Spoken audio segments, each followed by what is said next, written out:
x to the k would be equal to k x, damn that chalkboard.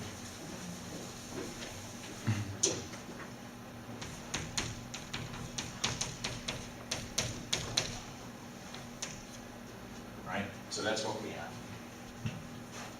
And what's our k plus first statement?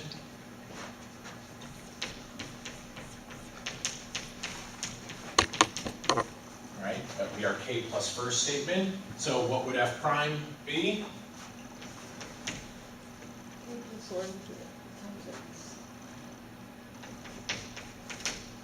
K plus 1 multiplied by, reduce the power by 1,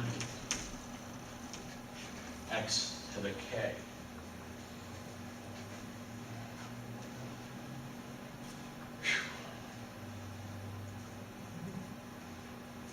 Any ideas? One x.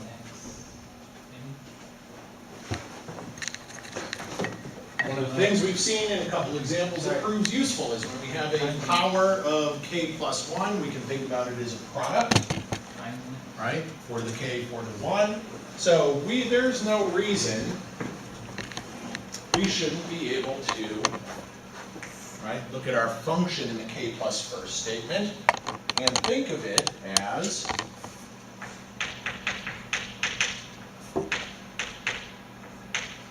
everyone agree? I have no idea how cheesy this is, but we're going to do it anyway. How do you think about that f? Yeah, we now have written it as the product of two functions. So,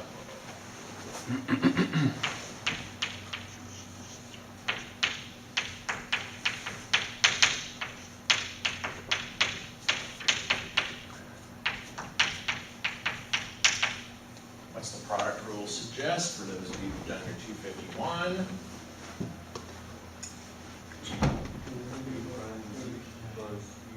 Yeah, u prime v plus uv. Don't confuse the quotient rule, right? Have subtraction and g, v squared. It kind of fired up there, Josh. Nice to do it, man. So we know that f prime would have to be u prime v plus v prime of x u. So, can we apply the product rule? Yeah. So, forgive my horrible notation, but I need to do that so I see this stuff. So, u prime would be, what's u prime? Rhymes with fun. It's 1. How do we know that? The limit definition. Base case. So we know this is 1. What's v of x? X to the K? X to the k. Ooh, this is very handy. That's our v, right? Look familiar? Right.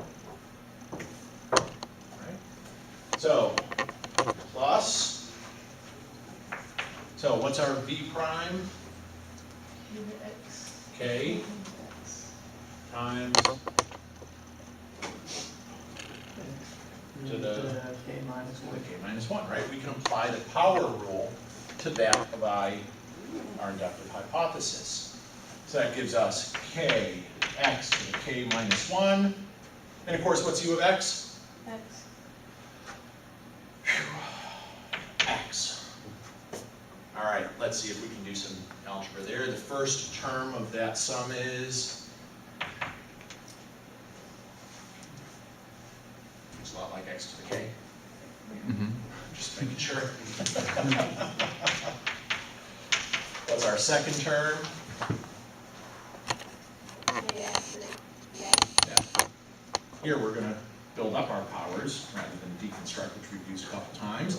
So we get k x to the k. Anyone recognize a common factor? X to the K. no reason not to leave our 1 there now, I suppose, right? We can see it a little more clearly. So factor out your x to k, and what do we have?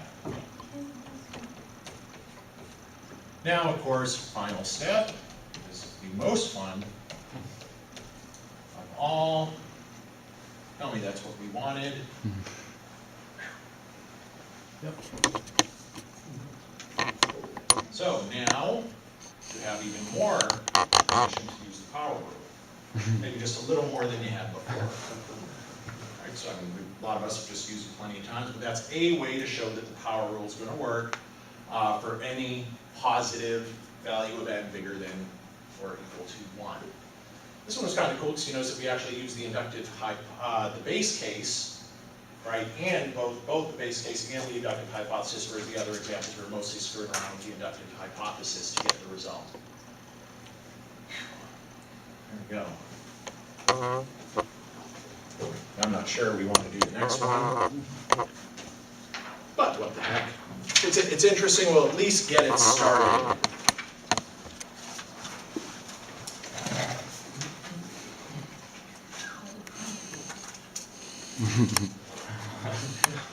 I'm not sure we want to go there. But the idea here is, when you think about the product rule, typically you think about it how? How many functions are you multiplying when you apply a product rule? Typically we think about that as a 2-function proposition somehow, right? But the idea here is that this is generalization of the product rule. So we could really be multiplying 3 functions, or 4 functions, or 5, or arbitrarily large number of functions should be multiplied. And what happens? The product rule should still apply. That's what this statement here says, that the product rule is still going to apply, that if we take the product of n functions prime, then f1 prime, product of the rest of the functions, plus f1, f2 prime, product of the rest of the functions, plus f1, f2, f3 prime, product of the rest of the functions, so on and so forth, until you exhaust the list.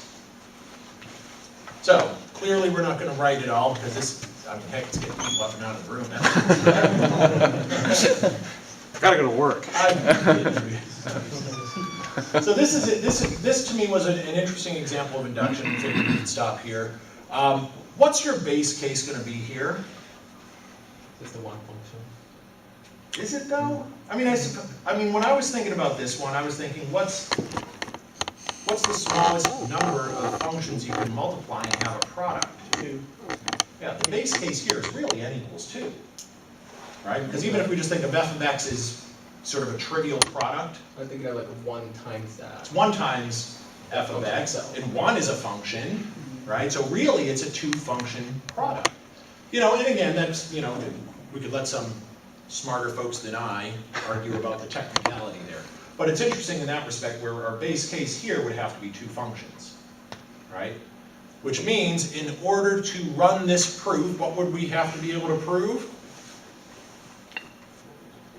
Base case. What's the base case? We need to be able to prove the product rule in order to establish the base case. Which means we're probably about done. But there's most all of you who did 251, right? You've proven it at some point.